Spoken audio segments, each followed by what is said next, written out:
কিছু রেসিপি আছে যেগুলি রঙে এবং রূপে সরল হলেও স্বাদে একেবারে বাঙালির আত্মা ছুঁয়ে যায়। আজ তেমনই একটি রান্না, কুমড়ো শাকের চচ্চড়ি। রান্নাটা যেমন সহজ তেমনি হৃদয়স্পর্শী। তাহলে শুরু করা যাক একটা স্বাস্থ্যকর, সহজ ও একদম বাঙালি স্বাদের রেসিপি, আলু বেগুন কাঁঠাল দানা দিয়ে কুমড়ো শাকের চচ্চড়ি। নমস্কার, আমি রুম্পা। রান্নাঘরের স্বাদ কাহনের নতুন একটি পর্বে সবাইকে স্বাগত। আলু বেগুন এবং কাঁঠাল দানা দিয়ে কুমড়ো শাকের চচ্চড়ি করার জন্য আমি এখানে কিছু উপকরণ একসাথে রেডি করে নিয়েছি। প্রথমত আমি কুমড়ো শাক থেকে কুমড়ো শাকগুলোকে আলাদা করে ডাঁটাগুলোকে কেটে নিয়েছি।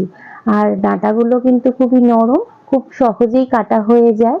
আর আমি এখানে নিয়ে নিয়েছি 3টি মাঝারি মাপের আলু। আলুগুলোকেও ছোট ছোট ডুমো ডুমো করে কেটে নিয়েছি। আর নিয়েছি 2টি বেগুন মাঝারি মাপের, সেটিকেও আমি ছোট ছোট করে কেটে নিয়েছি। আর কিছু কাঁঠাল দানা নিয়েছিলাম, সেই কাঁঠাল দানার খোসা ছাড়িয়ে কাঁঠাল দানাগুলোকে এক একটাকে 2টো টুকরো করে কেটে নিয়েছি।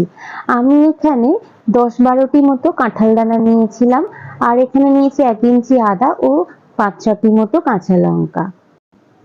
আর আমি এখানে কিছুটা কুমড়ো শাক নিয়ে নিয়েছি। কুমড়ো শাক পাতাগুলোকে আমি আলাদা করে কেটে নিয়েছিলাম। সেই পাতাগুলোকেও খুব ভালো করে ধুয়ে নিয়ে আমি ছোট ছোট করে পাতাগুলোকে কেটে নিয়েছি। আর আমি এই কুমড়ো শাকের চচ্চড়ি করার জন্য কিছু মশলাও একসাথে রেডি করে নিয়েছি। প্রথমত আমি এখানে নিয়ে নিয়েছি ফোড়নের জন্য একটা শুকনো লঙ্কা ও নিয়ে নিয়েছি 1 চামচ মতো 5 ফোড়ন। নিয়ে নিয়েছি স্বাদ অনুযায়ী নুন এবং নিয়ে নিয়েছি 1 চামচ মতো চিনি। আর নিয়ে নিয়েছি 1 চামচ মতো হলুদ গুঁড়ো। আর আমি নিয়ে নিয়েছি এখানে আগে থেকে রোস্ট করে রাখা 1 চামচ মতো জিরে ধনের গুঁড়ো। আর আমি এখানে নিয়ে নিয়েছি 8 থেকে 10টি মতো বিউলির ডালের বড়ি। এখন আমি ওভেনে একটা কড়াই বসিয়ে নিয়েছি। তারপর কড়াইটা খুব ভালোভাবে গরম হয়ে গেলে আমি এখানে দিয়ে দিয়েছি অল্প 4 থেকে 5 চামচ মতো সর্ষের তেল। তারপর তেলটাও খুব ভালোভাবে গরম হলে আমি এখানে বিউলির যে ডালের বড়িগুলো নিয়েছিলাম সেই বড়িগুলো খুব ভালো করে ভেজে একটা পাত্রের মধ্যে তুলে নিলাম। বড়িগুলো ভেজে নেওয়ার পর কড়াইতে যে তেল অবশিষ্ট ছিল সেখানে আমি আরেকটু সামান্য তেল দিয়ে, সেই তেলটাও গরম হলে আমি দিয়ে দিলাম একটা শুকনো লঙ্কা ও 1 চামচ মতো 5 ফোড়ন।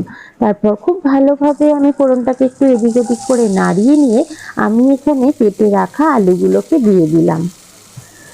তারপর আলুগুলোকে 2 থেকে 3 মিনিট মতো একটু হালকা ফ্রাই করে নেওয়ার পর আমি এখানে দিয়ে দিয়েছি কাঁঠাল দানাগুলোকে। কাঁঠাল দানা দিয়েও খুব ভালো করে আমি আলু এবং কাঁঠাল দানা একটু ভেজে নেব। আর এই সময় গ্যাসের ফ্লেমটাকে একটু লোতে রেখে একটু সময় নিয়ে কিন্তু আমি আলু এবং কাঁঠাল দানাটা একটু ভেজে নিয়েছি 1 থেকে 2 মিনিট মতো। তারপর আমি দিয়ে দিলাম গ্রেট করে রাখা আদা। তারপর আদাটাকেও খুব ভালো করে আমি কাঁঠাল দানার সাথে এবং আলুর সাথে মিশিয়ে নিয়েছি। তারপর দিয়ে দিয়েছি বেগুন এবং দিয়ে দিলাম কেটে রাখা ডাঁটাগুলোকে। তারপর খুব ভালো করে সমস্ত সবজিগুলোকেই আমি এদিক ওদিক নাড়িয়ে খুব ভালো করে একটু মিশিয়ে নেওয়ার পর আমি দিয়ে দিয়েছি কেটে রাখা শাকগুলোকে। শাকগুলো দেওয়ার পরও খুব বেশি আমি কিন্তু নাড়াবো না, কারণ সবই সবজি কিন্তু কড়াইতে ভরে গেছে, তাহলে সবজিগুলো উপচে পড়তে পারে। তাই আমি ঢাকা দিয়ে শাকগুলোকে হালকা একটু নরম করে নেব। আমি 2 মিনিট মতো ঢাকা দিয়ে রেখেছিলাম। দেখুন শাকগুলো কিন্তু একদম নরম হয়ে গেছে, সবজির সাথে মিশে গেছে। এখন আমি খুব ভালো করে সবজিগুলোকে আরো ভালোভাবে মিশিয়ে নিতে পারবো। তারপর আমি খুব ভালোভাবে সবজিগুলোকে মিশিয়ে নিলাম এবং আরো 2 মিনিটের জন্য আমি ঢাকা দিয়ে রেখে দিয়েছিলাম। এখন আমার সমস্ত সবজিগুলোই কিন্তু দেখুন নরম হয়ে গেছে আর সবজিগুলো থেকে জলও ছেড়ে দিয়েছে। আমি এখন দিয়ে দিলাম এখানে স্বাদ অনুযায়ী নুন এবং দিয়ে দেব 1 চামচ মতো হলুদ গুঁড়ো এবং দিয়ে দেব আগে থেকে রোস্ট করে রাখা 1 চামচ মতো জিরে ধনের গুঁড়ো। তারপর সমস্ত মশলাগুলোকে আমি খুব ভালো করে সবজির সাথে মিশিয়ে নেব।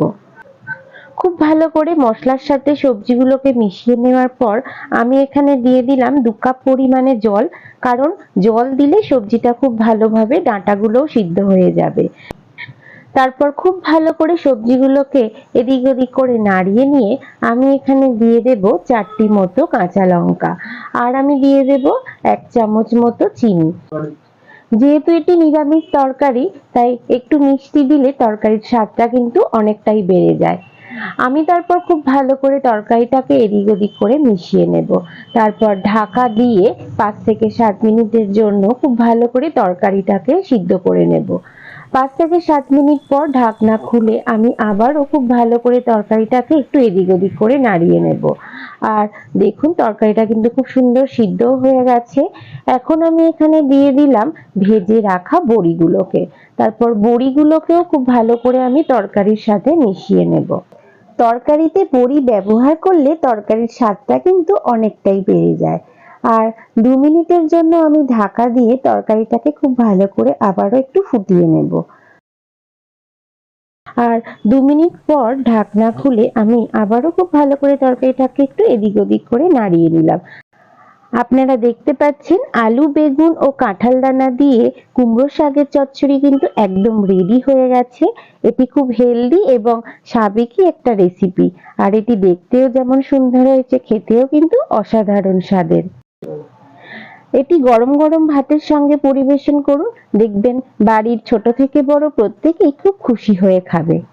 তাহলে আমার আজকের রেসিপিটি কেমন লাগলো? ভালো লাগলে অবশ্যই আমাকে একটা কমেন্ট করে জানাবেন। সেই সঙ্গে লাইক, শেয়ার এবং আমার চ্যানেলের নতুন বন্ধু হয়ে থাকলে সাবস্ক্রাইব করার অনুরোধ রইল এবং পাশে থাকা বেল আইকনটি প্রেস করে অল নোটিফিকেশনটিও অন করে দেবেন। তাহলে আমি যখনই কোনো নতুন ভিডিও আপলোড করব তার প্রথম নোটিফিকেশনটি আপনার কাছে পৌঁছে যাবে। সবাই খুব ভালো থাকবেন, সুস্থ থাকবেন এবং কাছের মানুষকেও ভালো রাখার চেষ্টা করবেন। আবার খুব তাড়াতাড়ি ফিরে আসছি নতুন কোনো রেসিপি নিয়ে। ততক্ষণের জন্য সঙ্গে থাকুন এবং সঙ্গে রাখুন রান্নাঘরের স্বাদ কাহন।